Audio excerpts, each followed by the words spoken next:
You okay? I'm okay. We got this. We got this. We're gonna tear this bitch up, dog. Matter of fact, let me hit this gain real quick. How do we see who's in the chat and everything? Oh, we got. That's gonna be right here. All right. So this is just this. We could probably close this down. This is just here so I can change it to NHL. This just shows us we're live, but I hide all this shit. You want to know why? Because the same reason you are talking, the same way you're talking to one person is the same way you should be addressing 500 people. You know what I'm saying? And you don't even understand the terror I've seen in people's faces when it's like, oh shit, bro, like 14 people are watching, and they're like, I'm like, so you were in the middle of a story? No, I wasn't, dog. You know? Yeah, that was the end of that story right there. Yeah, that's the end of that story. So I just hide everything, and because it's not about that, it's about me and you chilling. Big facts, big facts. Big fucking facts, son. So turn that one up real quick. Turn this one up real quick. Stephen Grise, 197 in the motherfucking house. Get that fucking Anaheim Duck logo out of my stream. Oh my god. All right, dude. So you're here, Knuckles. Thank you for finally fucking coming through, man. We've been talking about this. How long have we been in the Discord together?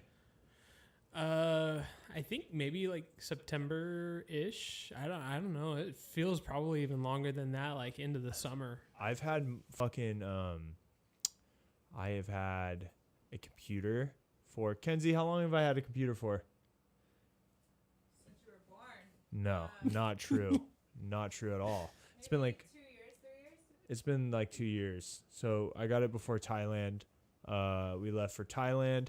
I bought a pre-built computer, and I used to want to stream video games. Things have changed, motherfucker.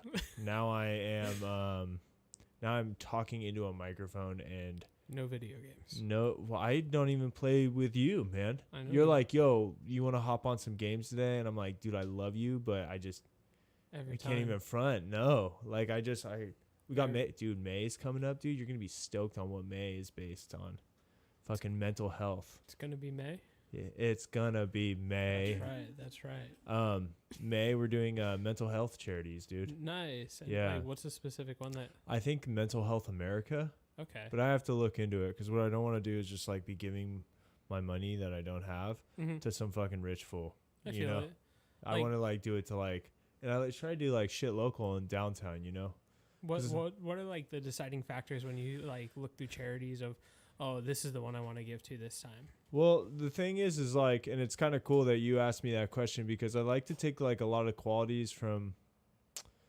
So I've been in bands my whole life. None of them got anywhere, and the people who I was in bands with are now touring and stuff. So maybe it was me. But what I mean to say is that I have the theory that if you can't do what you need to do for your local community or whatever, like your local shows per se, then you shouldn't be touring.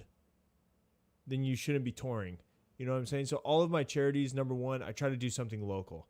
Okay. Because I feel like I'm responsible for my neighborhood, my block. Okay. You know what I'm saying? And you're responsible for your block right now. Yeah. Does that mean that in the future I will want nothing to do with your block? Of course not. I hope by that one day I can change the world, you know, as fucking head in the clouds as that sounds. But I know that right now a feasible task would be for me to just try and change local shit. So one, it's got to be local. Two, I do definitely do. There's some websites that do like Yelp reviews, and I read what people say and stuff. And I really try, if something is really famous or blown up, like a worldwide thing, that's why I do it local. But if it seems big, I won't do it because, you know, like every dollar counts, but especially the ones who don't have excess dollars. You know what I'm saying? Okay. Like something with like a more meaningful margin, you know? So, but it also helps if they have to have like a PayPal something set up, you know, like something that makes it easy for you something to that actually makes give them the money. Yeah, because it's got to be a give and go thing, especially because I can't I don't know, I could, and it would be cool. The thing is like Kenzie was saying, like, a good idea would be to, like, let the community know or the charity know, like, what you're trying to do, Yeah. you know, so that they get involved. But I don't want them to tune in, you know, and it happens to be this episode and we're listening to Jesus Piece and, like, you know, and, like, the people down at the fucking mental health thing are like, what the fuck are the people representing our charity doing? So it's kind of, like, easier after the fact to be like, hey, man, like. I mean, I don't know. I guess that's one way to look at it, but then you could also look at things like all the work that SOS Booking does for like the toy drives and everything. Like This Is LA was a free show on the 19th. Yeah. And it was heavily encouraged that you bring backpack and school supply donations. Oh, that's sick. And, you know, it's like, it's hardcore, you know, like I had all the videos are still going up from that, For but sure. like if they wanted to see what it contributed from or like where it all came from, there it is. I mean, Yeah. I don't think they would really be upset as long as it's not something illegal. Like, Yeah. I don't think anybody would be upset where you got the money What from. if I Like, go- you made it happen, and that would be you know, the most important part. What if I got my narco friends coming through, dude? And Your they're like, narco yo, friends? yeah, my narco fucking Escobarian friends. Oh man, Yeah, they're not gonna be down. Yeah, that's a really good idea. I mean, every dollar counts, and I guess I should put myself off like that because it'd be cool to be able to collaborate with people. I think what it comes down to, if I'm honest, like, I think about the people at the organization tuning in and listening, and me like being responsible for every single thing I say, because everybody who tunes in right now is like friends or of the same caliber or demographic, yeah. you know, age group. I don't want, like, you know, a really sweet 60-year-old lady to tune in because she knows I'm working with her charity and me say something fucking a little crude. You know what I'm saying? Just naturally bullshitting with the homies and say something that's maybe a little. I mean, I don't know. That's just the reality of the situation. Maybe- Nobody's perfect, you know. maybe I should sack up though and just be like, yo, man, I'm, you know. So we'll see. There's still, so I've had full scheduled streams since March. That's you know, crazy. so this That's is so my, much dedication right there. that- Considering it's like, I feel like every day part of my routine is like I get home, I'll start working on a video and try to get as much done so that way I can actually watch like the first like 15 minutes or so of your stream, see where it's going and everything. You're sweet for tuning And in. it feels like it's always like not paying attention. It feels like it's almost every day at this point.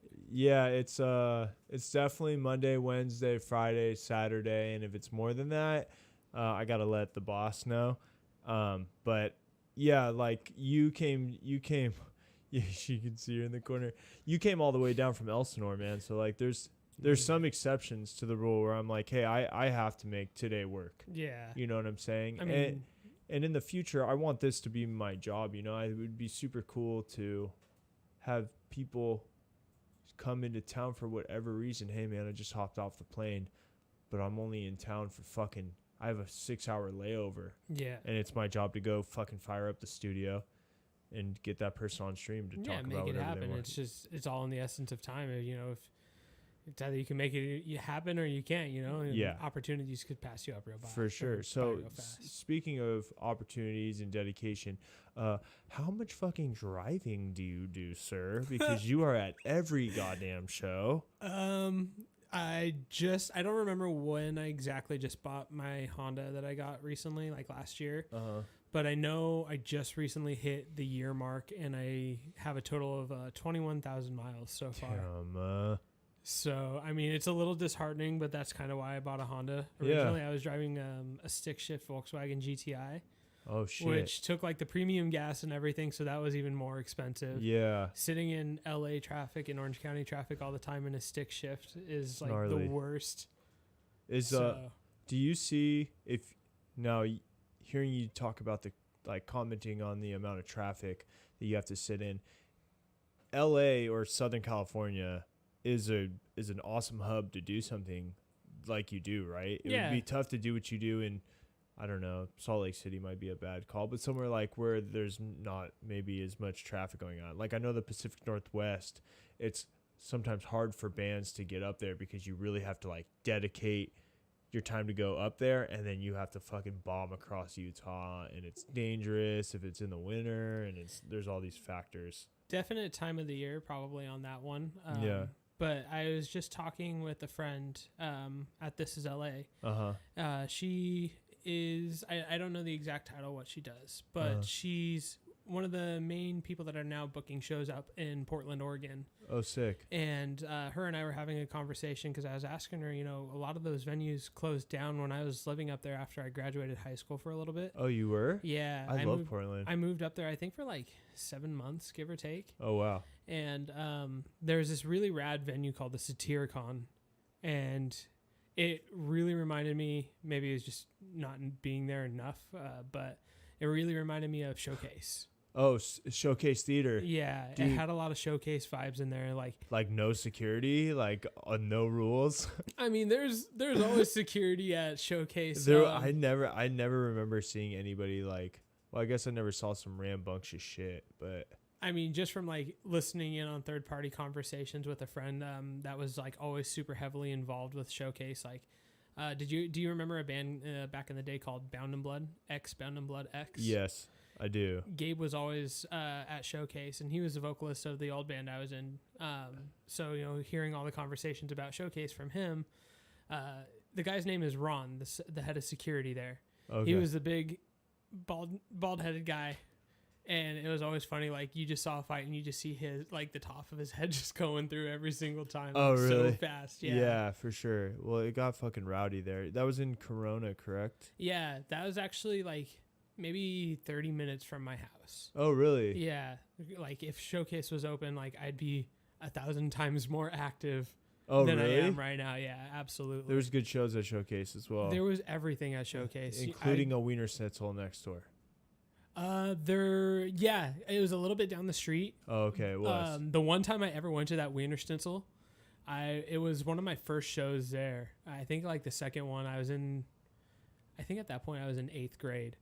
And so we're sitting there in line waiting to order food, and some tweaker just comes running through the parking lot, and he throws something down on the ground, and you hear glass smash. And then you see all these cop cars come rolling through the parking lot, a helicopter looking for him and everything, and we're like, what the hell did we just watch? And as far as we know, he got away on foot. For sure. You never hear about like people getting away though, right? Like you only hear about like they never broadcast any stories like, yo, fucking huge cop chase and dude got away. Yeah, what do we say now? Yeah, fuck, dude. That's crazy. I don't remember. I went to one Showcase, but I remember seeing a lot of footage. It was always super rowdy. I went to It Dies Today. I saw It Dies Today at Showcase. Okay. It was fucking scene and heavy, bro. It was tight. My first show, being that we were talking about Final Fight earlier, at Showcase was with Final Fight. Oh, sick. If I don't remember the entire bill altogether, but I remember being like Nuns with Guns, which I'm pretty sure you know who those guys were. So good. Yeah, those are all South Bay dudes. That 3-track EP, like there's still like two of the songs on YouTube, and every once in a while I'll go back and revisit. I forget what they're all called, but yeah, that whole fucking that little like demo. I was showing a friend like trying to explain like back in the day, like the transitions in those songs. Sometimes like they'd go like all instrumental, and it's just like, man, like that's just such a throwback. Yeah, you know, it's so crazy. Fuck, Nuns with Guns. It was Nuns with Guns, Final Burden, and Final Fight. And little did I know, Final Burden was actually from like Elsinore. Oh, really? Yeah. And then come to find out, you know, much later on, the singer, I think he was, I don't know, I didn't know him that well, but I think he was living with his folks still. They lived like right behind my parents' house. Oh, really? Yeah. Had no idea about that. Do a lot of bands come from Lake Elsinore? Not very much these days. Okay. The Inland, I don't. Yeah, it kind of just feels like the Inland Empire bands. Do you know everybody from Lake Elsinore? My brother used to stay out there with his homeboy Jake, who used to play music. He was a guitarist in a band. What was his last name? Jake Bit. Jake Blair. Yes. You know who that is? Yes. Remember we figured out on Facebook that we knew him in common. Yeah, he's cool as shit. He's a good friend of my brother. I've known Jake since I think I was a sophomore and he was a freshman in high school. Okay. Him and I used to like butt heads all the time. It was it was actually like recently that him and I both just had a conversation. Just mellowed out. Yeah, you know, Yeah, like dude. I don't know what made it all happen or what even made. It was me that reached out to him, and I like Jake never really did that much wrong. I was a dickhead when I was younger. Really? Yeah, I don't know. Just aggressive. Yeah, Yeah, I it's just I was stupid. yeah. All of us. And I just sent him a text message, and like we had already been talking like here and there, and just kind of apologized, like, you know, I don't know why I was the way that I was, but That's a good move. you know, just cleared the air of it. And you know, him and we've been talking a little bit more often here and there, For sure. trying to get him to play some video games. Yeah, since for somebody sure. else doesn't whatever. He's on Xbox, I know, and and he you're has on PlayStation and PC. I mean, I'd hardly even say PlayStation. My roommate plays my PlayStation more than Really? I do. Yeah, Um. I pretty much have that just for them to play Rocket League right now. Oh, for sure. Rocket League is jams. You can play with anybody on Rocket League. You can. It's the shit. Yeah, I love that game. Dude, we were at a show last night. If we were. It was fucking mental. It was a long night. It was I came home and told Kenzie, I was like, she's like, how was the show? And I was like, and Sanction opened up. Well, I got there when Sanction opened up, but I guess Dare played and Dare did play, yeah. and who else played? Another band, right? Oh, was- Dead Heat and No, Dead Heat didn't play. Dare was the only opener on that show. oh, I thought I heard the dude from Knock Loose say like, No. shout out Dead Heat. That was really Shout cool out of them. Dare. Like, they shouted out Vamakara, Hands of God, Dead Heat.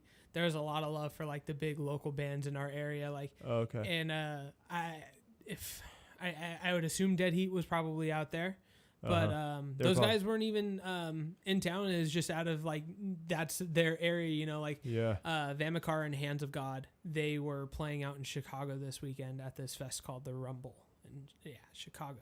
For sure. And everything I've seen from like all the Instagram stories, that looked actually like super rad. Yeah. Yeah, but like as soon as I heard that, I was texting one of the guys in that plays in Vamakar and Hands of God, telling him like, dude, they just shouted you out. That's so badass. Like That is sick. it was cool to just see like all the love for like the local bands. Even Sanction at one point shouted out Iron Curtain, Okay. and you know they're one of the few bands, like truthfully the only like immediate hardcore band that comes to my mind when I think like Inland Empire right now. Oh, really? Yeah, like that are actively out like doing as much as they are. I really can't put too much else. You had Frustrated, or Absence of Mind now. They used to be a band called Frustrated.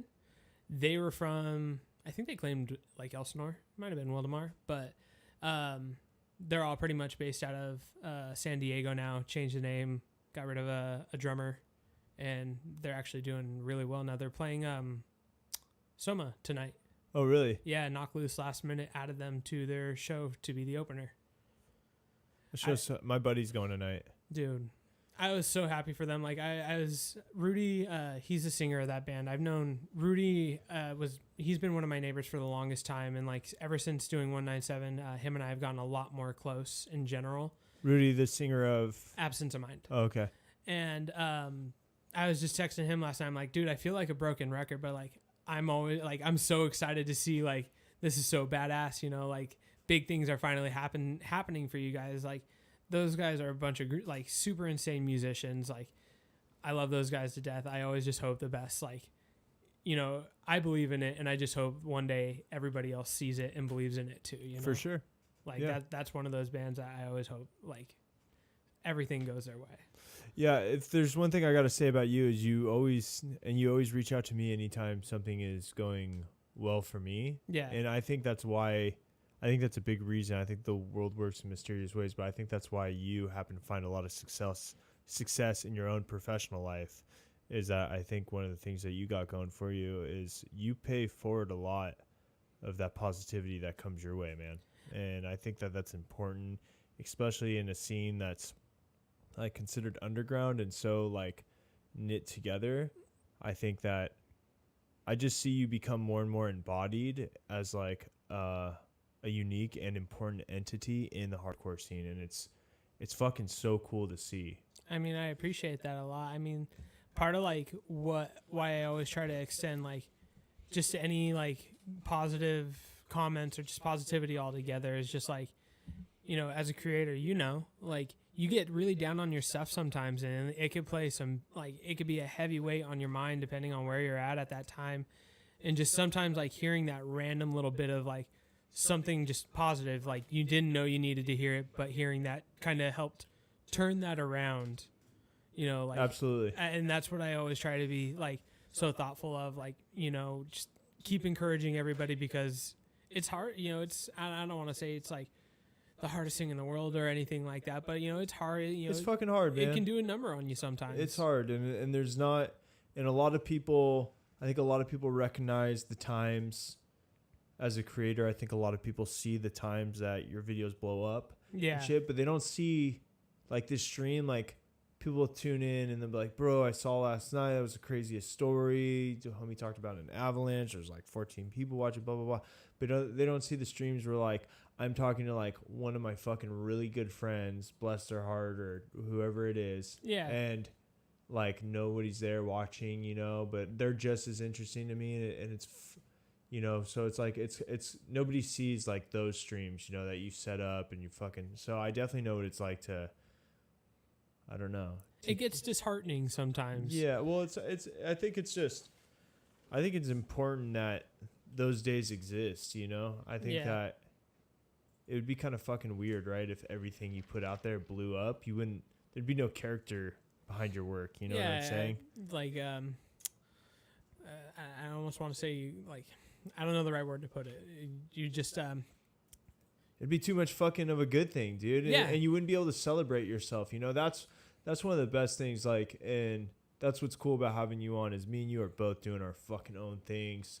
And if you want to make a fucking decision, you're making that fucking decision. Exactly. You know what I'm saying? Yeah. But like, no one's fucking like, come on, I'm picking you up with your camera shit and taking you to the show. Like, you're going to the show because you know that you need the footage and like you make those decisions and you know that's and you need those moments where you're disheartened so that when you do have those victories, it's like, I mean, those victories feel fucking good, dude. Like when things just start coming together, like I don't know if it's a bad thing that I let it like make my day as much as I do, but like it definitely does, you know.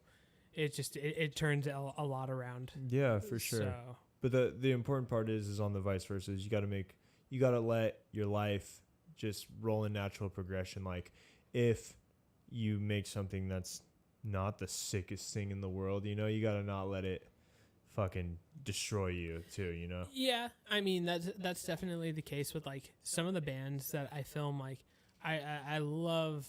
I'm not going to go name dropping or anything. I'm not trying to be like a gatekeeper or anything, but you know, there's certain bands that I put out. It's just like, in my eyes, this band, you know, deserves so much, you know, they're doing so good.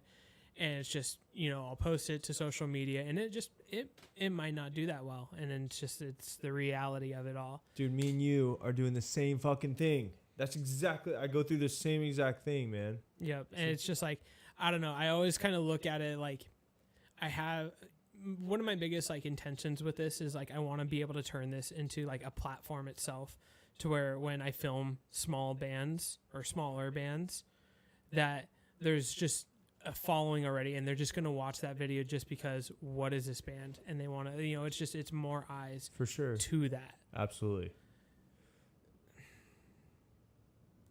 That's sick as fuck, dude. I didn't even get a chance to think down the road about what that means for a smaller band to be filmed by you.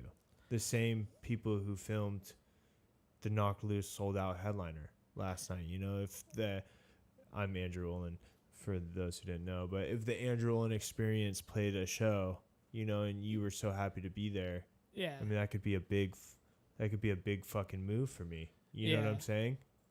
True. And maybe to give me that break that or just a little push, you know?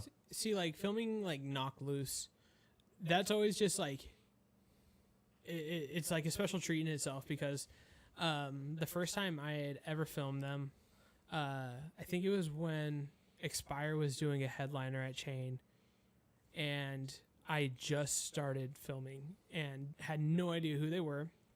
I was kind of out of touch with the scene at that point. And just filmed the set and had, like I said, had no idea who they were, but I loved it. It was so heavy and it was so badass. And Knock Loose or Expire? Knock Loose. Oh, okay. I was even driving home, like immediately checked them out on Spotify with my buddy that drove with me that night. And I was like, I've never heard of this. Like, this is so cool. That's always like the most exciting part is when you go to a show and you just don't know who the band is and somebody just blows you out of the water. It was like, this is insane. Yes. So, it was already like a lot of energy in that room. Kind of seeing that was also very cool. But that was like the starting point of when I started filming them. And then seeing like nights like last night where I posted in that trailer clip for the Knock Loose video that I posted from last night. The entire crowd is so loud in that clip. It's monstrous. Yeah, for the clip for All My Friends. Yeah. And it's just like to see, to look back on memory or even the video itself, but to look back on that and then to see this now, it's so cool to see the progression. Like, I don't know. It's just something admirable, Yeah. You know what is super cool about your videos is you definitely do a good job of capturing it live. Because I'm sitting there.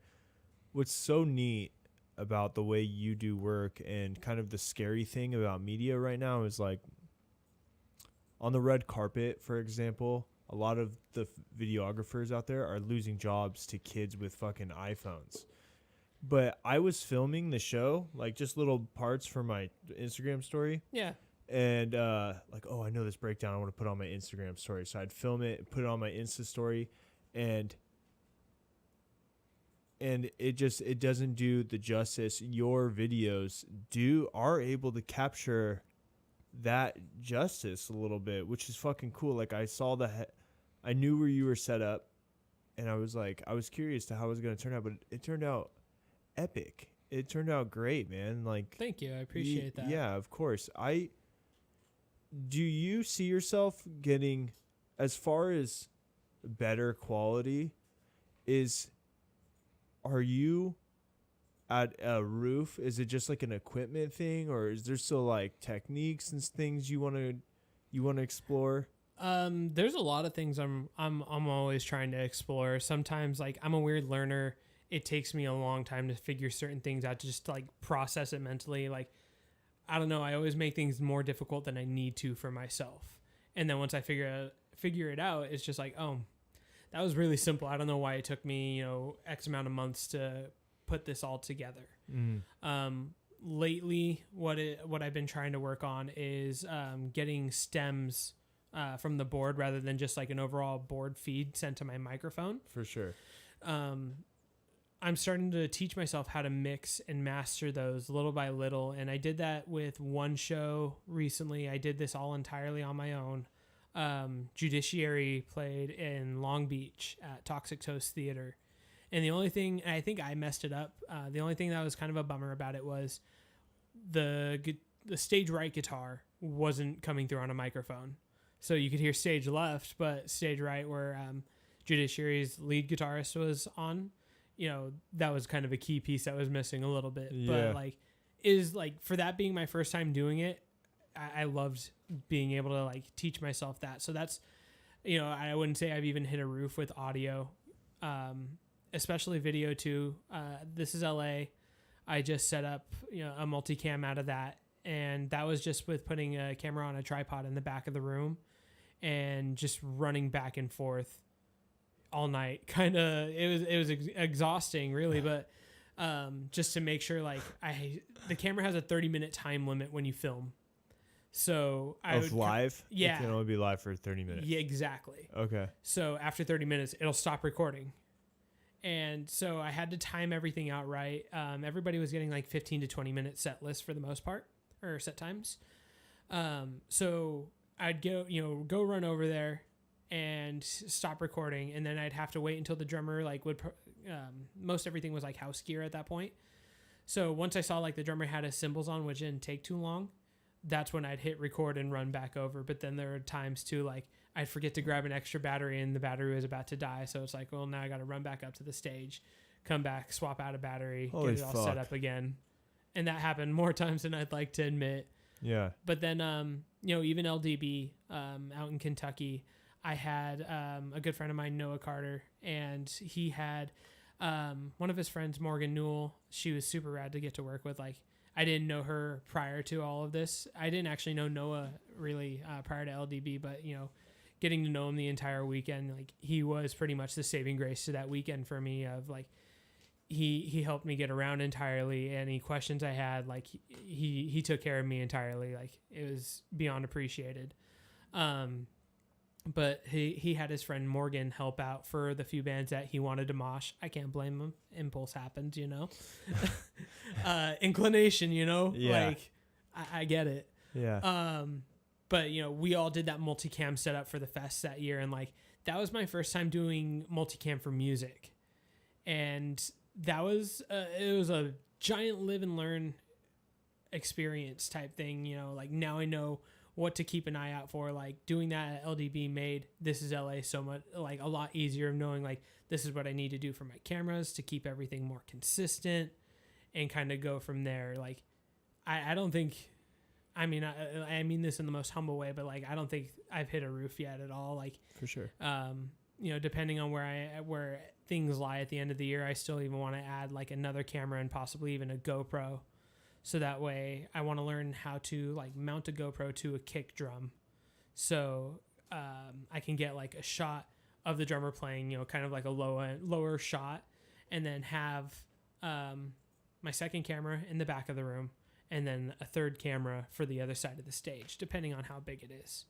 Are you doing this all yourself? Like, I know you're doing it all yourself right now, but in this down the road vision of yours, are you still doing this by yourself?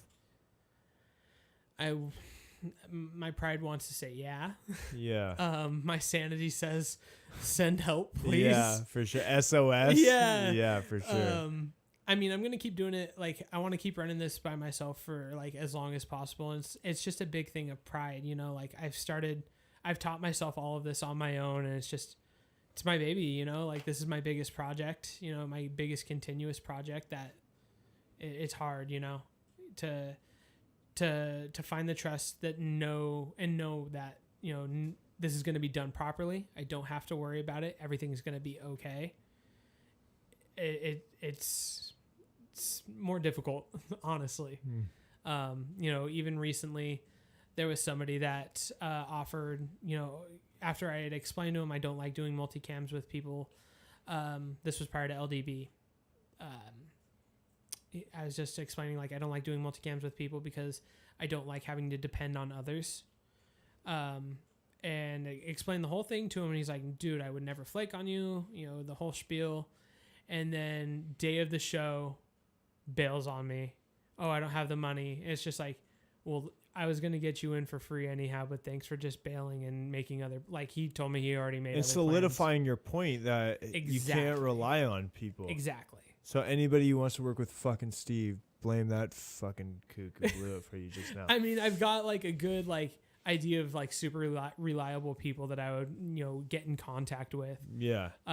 There's actually like one person in particular. I have a friend up in Canada. His name's Spencer. He runs a similar whole setup called Scoped Exposure, and him and I have gone back and forth so many times of like, dude, we need to like somehow get together for a show and team up on this and make that happen. Like that, if I had like a bucket list of somebody I could do that with, he would be the first one. Like if anything, if money was not a factor, and it's like, yeah, who's your second shooter? Where are we going to fly them out from or something? It's Spencer. You used to be in hardcore bands. Yeah. And when did that start for you? I mean, first real hardcore band. I mean, it was more like like metalcore type style. But I mean, all genres aside, like my first actual hardcore band was like 2010. You know, I was in like a post-hardcore band, like that whole singing, screaming thing, like shortly after high school. And that happened shortly after I moved back from Portland, because I moved up there after I graduated. Did that for a little while, and then Gabe, I had been reaching out to Gabe, talking to him here and there since I was a senior in high school. Like at the very beginning, I didn't know the band that I later joined, Darasum. I was messaging him saying, hey, you know, I love Bound in Blood. Like I was kind of punishing him, really, trying to get him to start a band. And he's like, we just want everybody to be over the age of 18. And I was bummed, but it was just like, whether it was true or not, like just the fact that I felt considered was just like mind blowing, For sure. So then, later on, I actually, at a low point in life, Gabe reached out and needed a fill in, and I learned the songs on the spot because I was just so excited.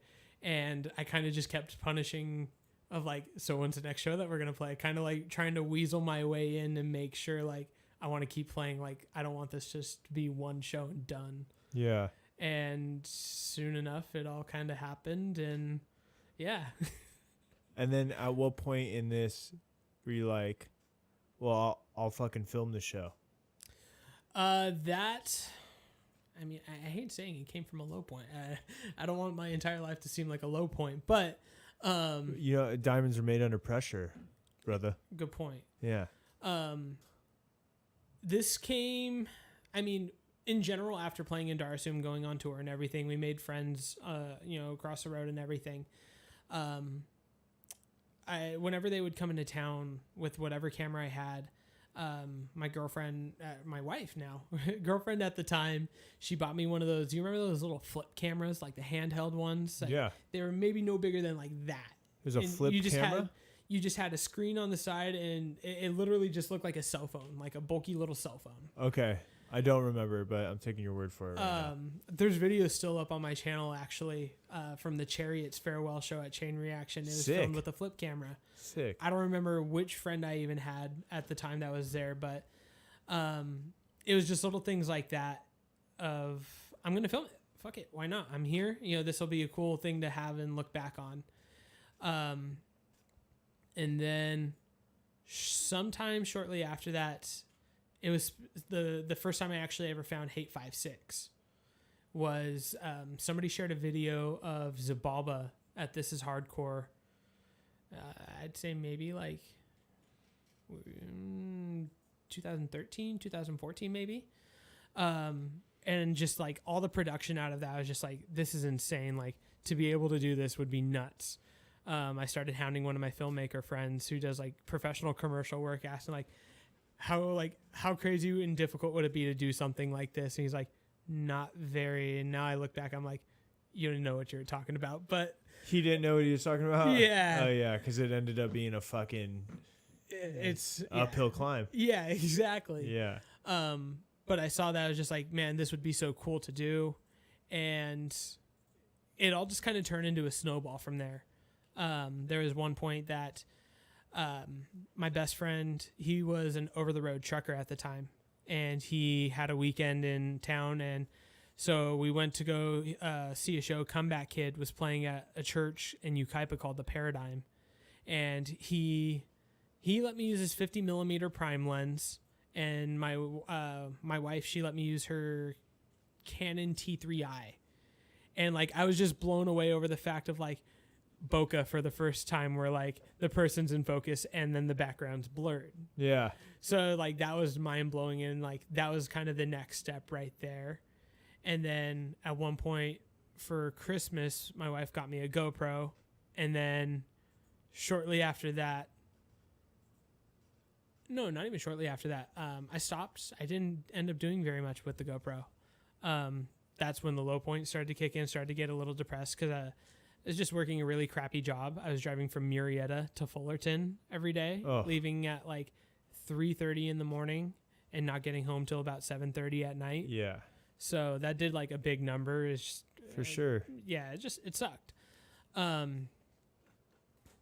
It's like long overdrawn story, but no, dude, no, I honestly, this is all you. You fucking tell me those long overdrawn stories. I'm having a good time listening to you, man. New Year rolled around, I think 2016. Also videos up on there on the channel. There was this venue called Dad's Den. It was ran by this dude named Pierce. I think it was the final. It was supposed to be the final Dad's Den show, and there ended up being like 2 or 3 more. But I told myself, like, this is it. I'm going to go start filming shows. I'm going to be active. Because, like, in between all that, like, I kept trying to start bands here and there.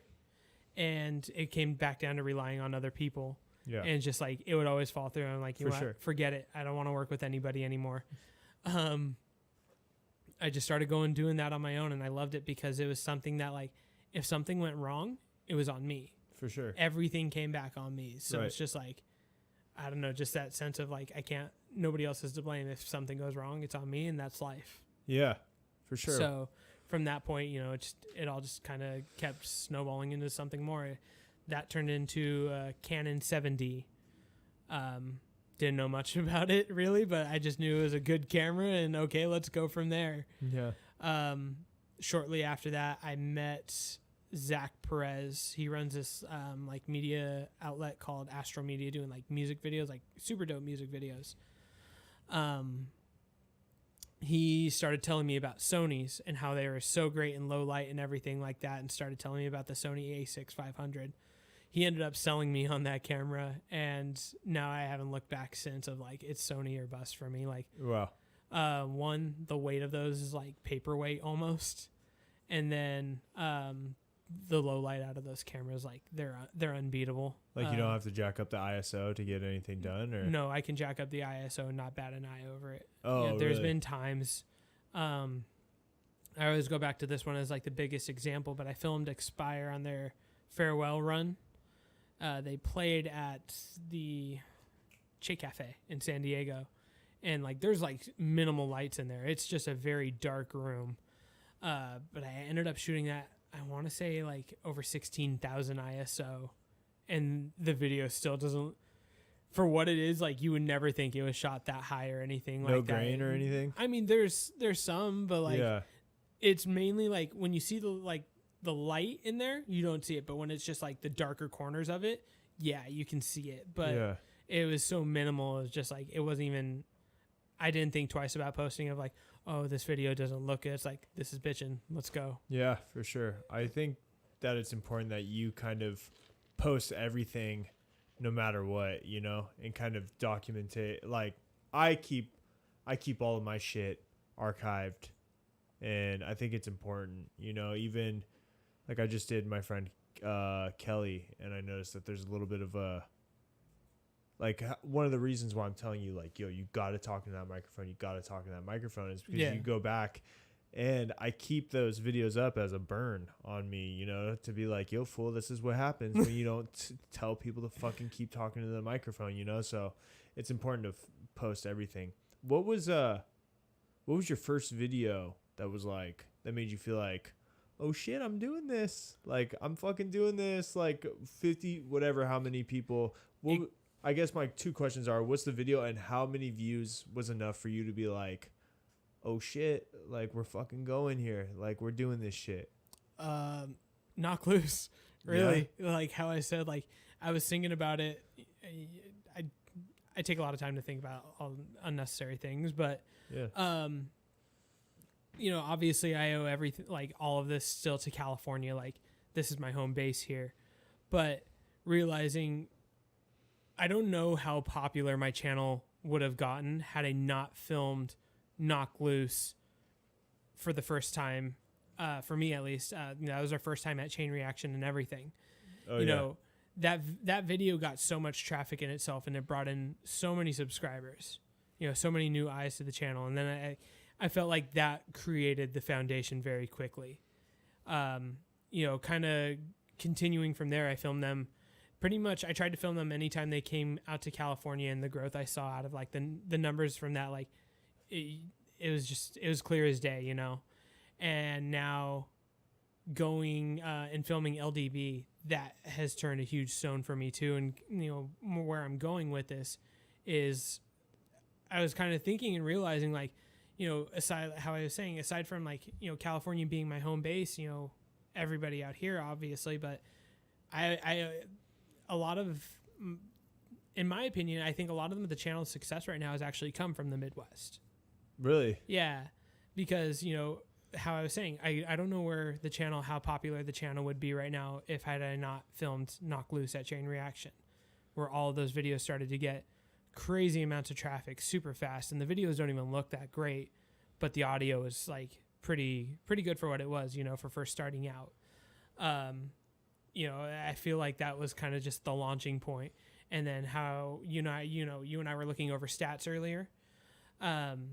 Ever since LDB, like it's been huge. You know, the numbers have gotten much bigger, and it's super cool because now when I'm posting like smaller bands, they're getting new eyes to it too. And so keeping on point here before I get too like spun off on something else, I kind of do feel like, you know, I wonder where it would be without just the Midwest and like the opportunities that have come from their community now and the bands that have come from there too, you know. For sure. Like I filmed, you know, plenty of other big bands that have gotten, you know, crazy good amount of views and everything like that. And that's awesome. Like it's always super cool to see, but it's just, that was like the earliest one that was like, oh my God, that's it. Yeah. You know? Yeah. Is there another LA based? Well, when I say LA based, I'm in Southern California. Is there another, like, so Hate 56 is out in Philadelphia? Yeah, he covers a lot of the East Coast, and then he's starting to travel too now. He was actually out in Chicago this weekend for the Rumble. Okay. And So who are like some of the guys? Who are like some of the dudes that, like, is there only 3? Is there 5? Is there 10? There's some that like it goes back to like how I see, you know, how I see like bands that it's like, man, they deserve more for what they do out in their area. It kind of goes the same for that. You know, you've got actually in the same area, I think they're out in the same area. Philly, there's Feet First Productions. They film a lot of shows out there too. You've got my friend Spencer up in Canada that I was telling you about that runs Scoped Exposure. There's another guy out in Texas. I think his channel is just called Texas TXHC. And then you've got like Cameron Nunez. He's in Florida. He does a lot of the FYA videos. Those are like, I'm sorry if I'm forgetting anybody here. Don't hate me. I feel like I'm forgetting some people, but like those are the ones that immediately come to mind. And now 197? I mean, do you consider yourself one of those guys now? Yeah. You could be proud of yourself, dude. Do you consider yourself one of like if you come to California, like 197 is in 197 shows up to film, is that a thing? I mean, that's something like I struggle with, just having like, and I'm not saying this just because like I'm on like camera or like documented or anything, but that's something like I've struggled with, that mentality for a long time of just like really valuing myself and the work that I do, you know. Mm-hmm. I try to maintain a very humble attitude about it all in general. For sure. But sometimes it comes down to like, I feel like I don't value myself enough. Well, I'll put it this way. Do you find yourself responsible to be, do you find like not an obligation, but do you have responsibility to be at these shows, to cover these shows? Are you there yet? Like last night, Knock Loose show sold out Glass House. You know it's going off. Yeah. Do you feel an obligation to be there? I don't. Boom. I don't know. Like that's a really good question. Like, I don't know. Like, I guess you could say yeah, but it's also like the drive to just want to be there really in general, you know? That's what I think you should, that will fuel you. I think that's a longer, more efficient fuel for your career, is to feel like you should just be there. But I guess what I'm trying to ask you is, do you consider yourself with the same gravity as some of these bands? And there's nothing wrong with you saying, no, I'm just a dude with a camera still. But would you consider yourself a dude with just a camera? Is that the caliber of your work? Or are you something more than that to yourself? And see, that's where I struggle with saying like, oh yeah, you know, having that confidence to say something like that.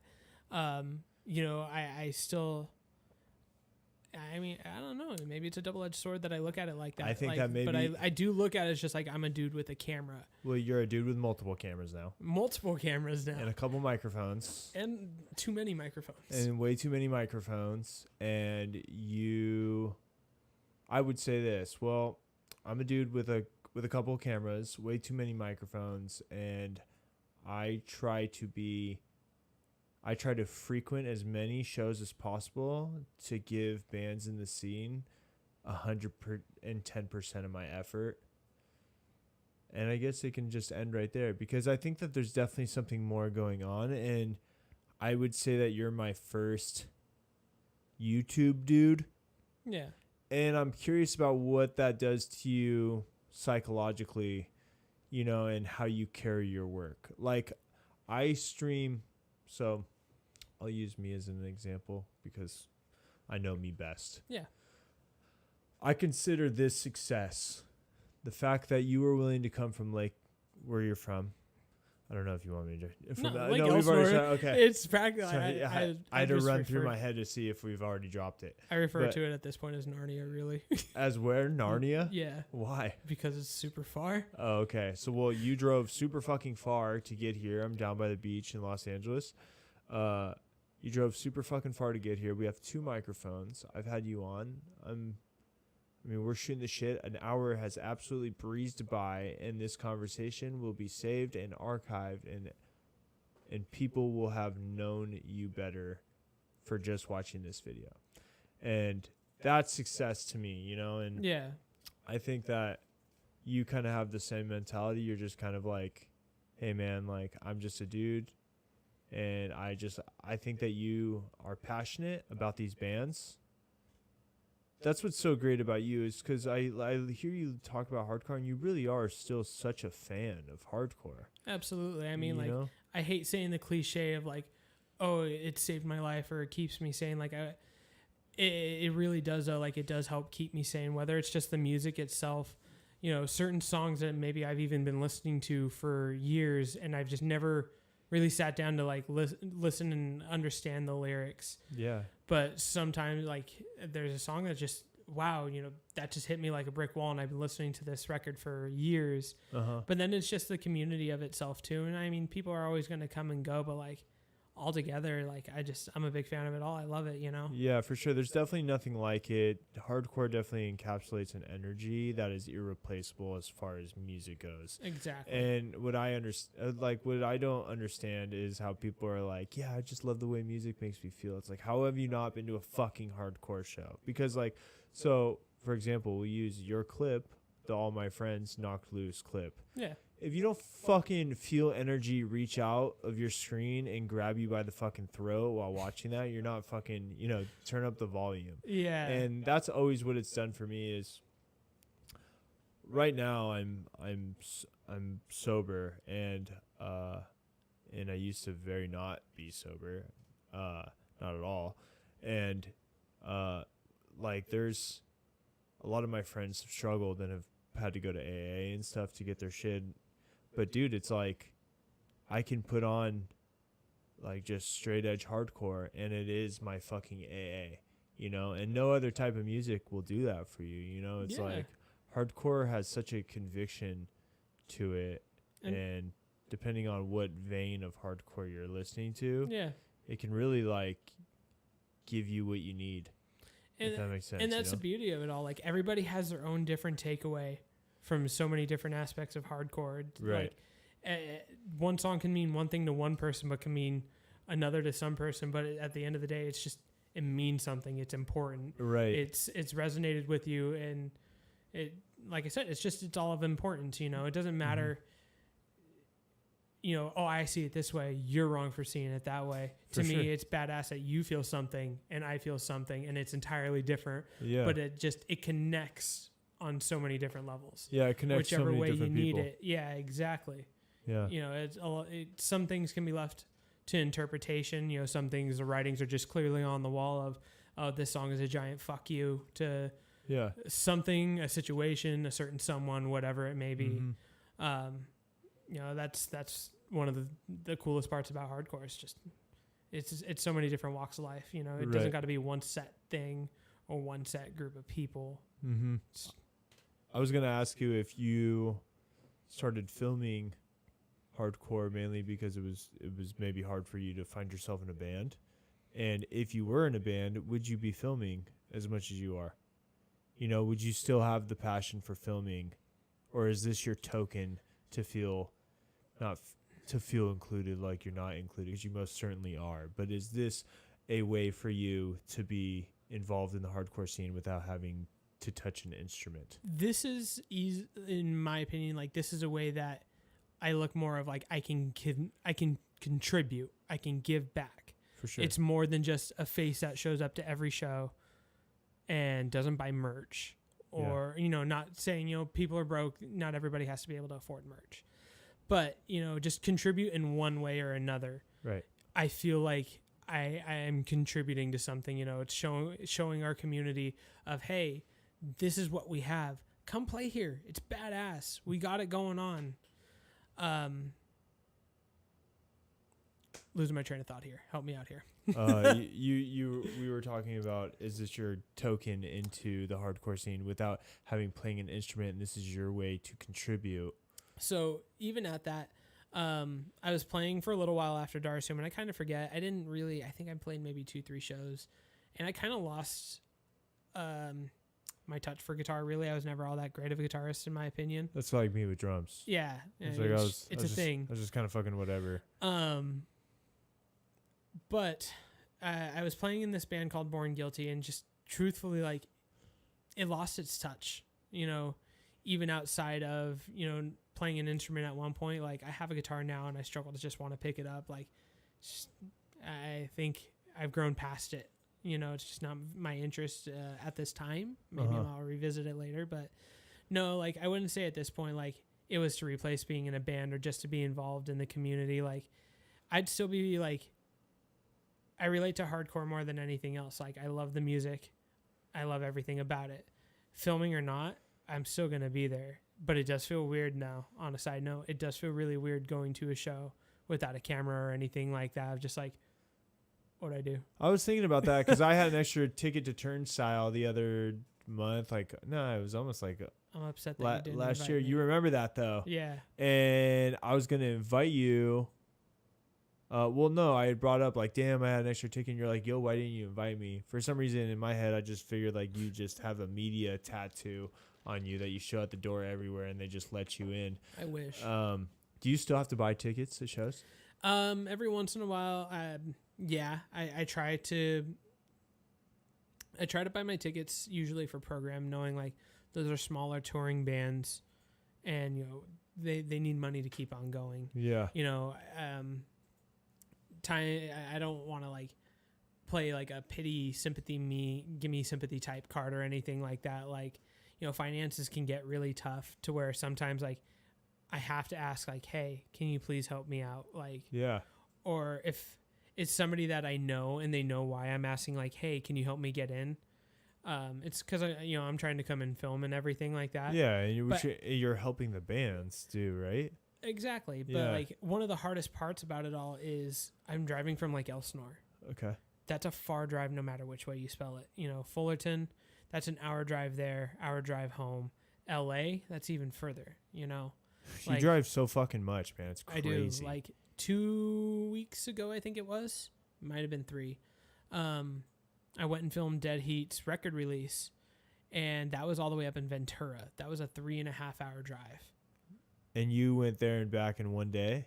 By myself. Do you fucking work an actual job, or you sell drugs? What do you do for money? I work Monday through Friday at a medical distribution company. For sure. I do customer service. We sell like flu vaccines, anti-vaxxers.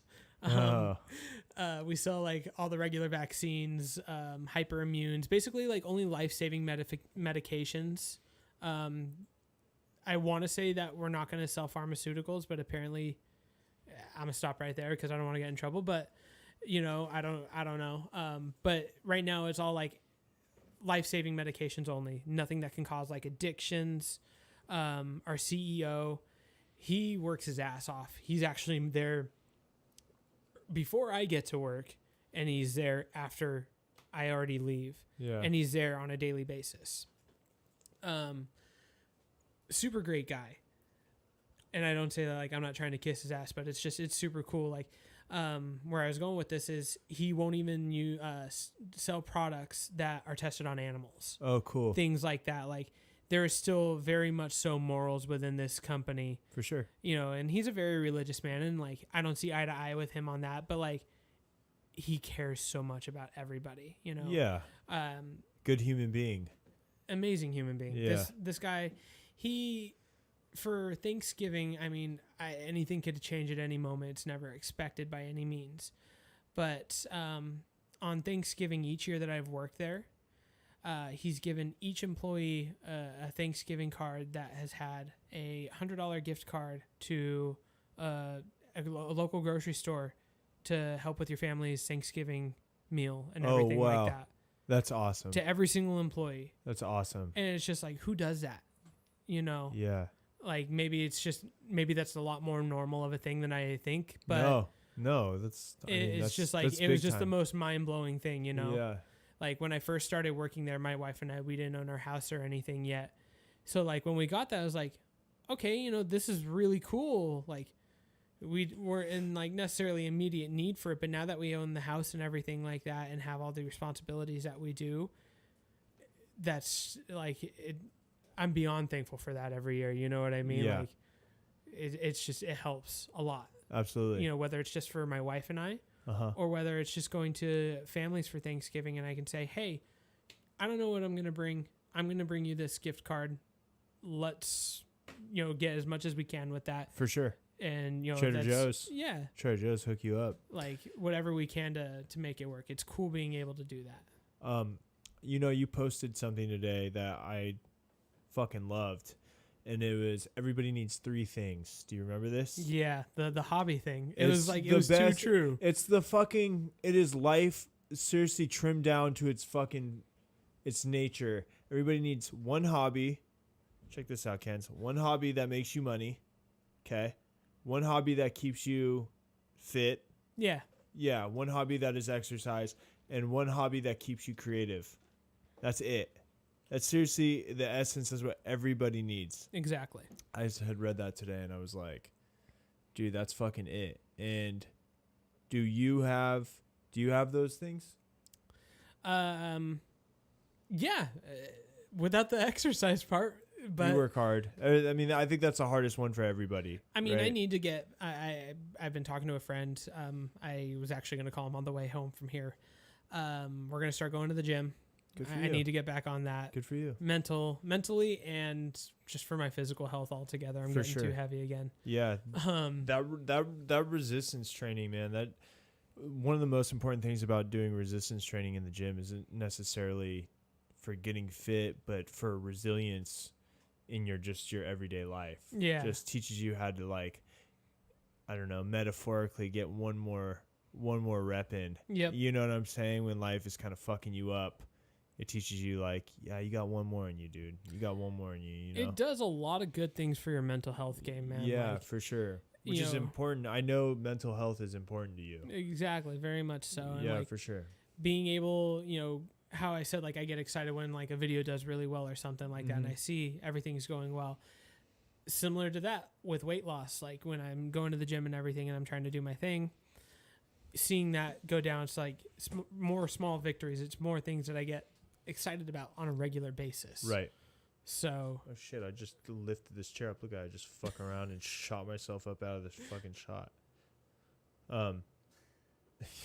Yeah, exercise is fucking so important for the mental, and I mean, there's other things you could do for like another thing is one of our buddies, our mutual buddies, won't drop a name, but one thing I had him ask himself is like, yo, man, with all the fuel, your quality of fuel that you're putting inside yourself, do you like, is it even come to a surprise that you're not feeling well on a day-to-day basis? You know what I'm saying? Absolutely And a not. lot of people don't ask themselves that question.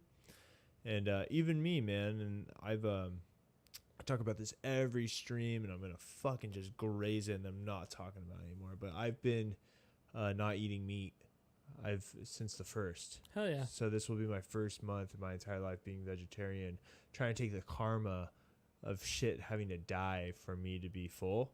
Okay. I'm trying to take that out of my diet. Nice. Sometimes the meat, the milk, and eggs and cheese slip in somewhere, but I try not to keep it.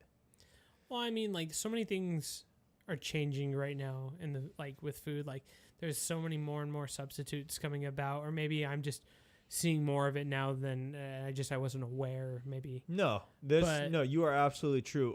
Growing up, it was just fucking tofu, sir. It was just and like that's what I always remember, just like nasty tofu or like tofurkey or something. tofurkey. But now that Beyond Burger, we have talked about it constantly. My buddy who I was at the show with last night is a vegan. Okay. And we got the Beyond avocado tacos. Was it good or what? Oh my god, he was tripping out because he hasn't had like a meat taco, like a meat-based taco in so long, and every bite he was like, oh, like he was making like just fucking. He was on another planet. It was super sick, but Hell yeah. yeah, dude, they're doing so well. And my buddy here in town, I've had him on. My buddy Drew Fuji, he's the head chef over at this restaurant Brewport. He does pulled pork sliders with like a plant-based jackfruit. It's not jackfruit. It's it's from a company called Beyond the Butcher. Okay. And again, something to comment on is now there's all these companies really trying to figure out the best way. So to my understanding, there's the Impossible Burger right now, which I believe is a brand. Impossible is a brand. I think so, yeah. Yeah, and then there's Beyond Meat, which is everybody knows Beyond Meat, and then Before the Butcher, all fucking, all believable, right? Yeah. That's what's important, right? Yeah. It's like nobody wants. I mean, it's fun to eat something that's not meat and have it feel and taste like fucking meat, you know? Absolutely. Yeah. You fuck with those Beyond Burgers, huh? When I was doing the vegetarian thing, like, yeah, I love those things. They were super good. Tessa wasn't too big on them at first. Really? Yeah, she but like would have a bite and be like, "This doesn't taste like a cheeseburger to me." I don't know what she wasn't feeling about it. She couldn't even say. I'm getting a Beyond Burger after this stream, dude. That sounds really good. Fuck, dude, I can't stop. Kenzie, you down for Beyond Burgers after this? No. She's like, "Shut up, fool." Beyond Burgers and French fries. How many times, fool? Beyond Burgers and French fries. Yeah, so good. Del Taco. Is Del Taco doing burger patties too, or is it just a crumble? I don't know. They might just be doing the crumble. Oh, but actually, I got some black bean crumble. So I might fuck around my own. So thing. Low key, Del Taco hamburgers. That's where it's at. If they do a Beyond Meat patty, I'm down as fuck, dude. That would be ideal. Hockey, dude. You're a fucking Ducks fan. That's so crazy to me. It's weird that outside of my realm, people aren't Kings fans. I fucking forget about that. It's so strange to me. I mean, how long you been a fucking Ducks fan for? Forever, huh? Or since Emilio Estevez and the gang. Emilio Estevez, dog. Really, I started getting into hockey like heavily again, like once, like I think like right after I met Tessa, I started getting really into it again. How long you been with your wife? 6 years now. Yeah, for sure. So basically we went to the like it was kind of one of those situations, like, you know, growing up, like your parent has their favorite team, or somebody of that significance has their favorite team. Oh, what's your favorite team? Whatever theirs is. Yeah, for sure. You know, once we went to a Ducks game and I learned how expensive Kings tickets were and everything like that. It's just like, well, go Ducks. Really? Yeah. The Kings tickets were more expensive than Ducks? God, they're astronomically high. Dude, I can go to there's this place across the street from Honda Center called 714 Tickets. And I've gotten Ducks tickets there for like $8 or $9 before. Really? Yeah. Yeah, you can get some bleacher. Kens, we've gotten some. Nosebleeds. Yeah, we've gotten some nosebleeds for some cheap seats. Ducks are still expensive tickets now, though, right? Because they win. They didn't do that good. They tanked this. Well, year. I mean, like, they win generally speaking. Like they're just as good. So did the Kings. Ducks and Kings both had a really bad year this year. Yeah. The Ducks went first at one point in the season. They had their longest losing streak, and that was a new record for the team. And then they broke another record. They beat that losing streak too. Fuck. So it was just like, it was bad altogether. And I'm sure I could have found cheap tickets, but it was just like, do I want to spend the time to drive out there and go watch them get their ass handed Oh, to them. because Like, it's not down the street for you. no, it's far. Oh. And then, it's a long night out. My Tessa, she likes to go to bed like 9 o'clock. Drives me crazy, but Does yeah. it? Yeah. What time do you like to go to sleep? I mean, probably like 10:30, 11 if I can. Really, yeah. For sure. What what time do you got to get up in the morning? I get up at 5. You get up at 5 every day? Yeah. Good man. So before the sun comes up, unfortunately, do you drink coffee in the morning? only sometimes. I don't know. No matter what, coffee's never really been like the thing for me. Is energy drinks? Red Bulls are my guilty pleasure for that sure. That needs your new thing needs to be coffee and not fucking Red Bulls then for sure. I mean, with trying to lose, like how I just said, I'm gonna be going back to the gym and everything. Yeah. I'm gonna start trying to stop drinking those, and if I need caffeine, I'm just gonna jump to coffee. Dude, black coffee, even like a little shot of it. You need to get out of here with this black coffee nonsense. Dude, it's fucking legit, but you can't be putting a bunch of fucking sugar in the creamer and shit back in your coffee, because then you're just fucking putting more shit into your body. I mean, I'd rather just not drink coffee. So you'd rather just be awake then? Yeah, I'd rather just suffer. Just suffer? Yeah. Oh, you're gnarly. I still really enjoy coffee. That's still my Well, that might work. Like, they don't have good coffee there.